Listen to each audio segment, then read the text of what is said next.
The wagon groaned and creaked along, the stocky horse and its traces huffing and snorting, the gentle crunch of gravel beneath the wheels almost hypnotic in its mile-eating repetitiveness. The same noises echoed from other wagons ahead and behind, joining the tapestry of sound, coloured threads added by the murmur of conversation all around. Ulfr Sveinsson listened with a relaxed smile.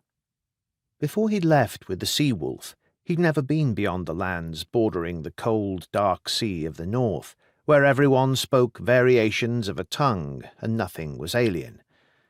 4 years of travel with the young Jarl, though, had opened his eyes to a wider and much more varied world. Now he hardly noticed anything odd in the sound of Russ warriors, their accents tinted with Greek from years of service in Miklagarth. Deep in discussion with these new Northmen from the land beyond the Franks, their strange semi-Norse dialect tinged with an Italian fluidity. The two groups had become closer and closer throughout the journey from Apulia, to the point where Ulfr had to remind himself that they had not always been comrades. The wolves of Odin, survivors from the Byzantine wars and adventurers in the east, mixing so easily with the 12-man Norman escort that William Ironarm had assigned to guard his sister on the way north. Their leader, Thurston, had become a good friend of the young Jarl's, and the constant peril of their journey had brought them all closer together.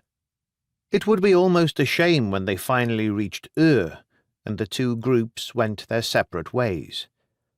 Other voices trickled across the surface of that complex weave of accents, women's voices, and the honeyed tongue of a Russ among them. Ulfr had volunteered to drive the wagon of the women, and Halfdan had readily accepted. It would draw unwanted attention to have the wagon driven by Gunhild, though she had offered. Leif had taken his turn here and there, but Halfdan had his own tasks leading this strange group.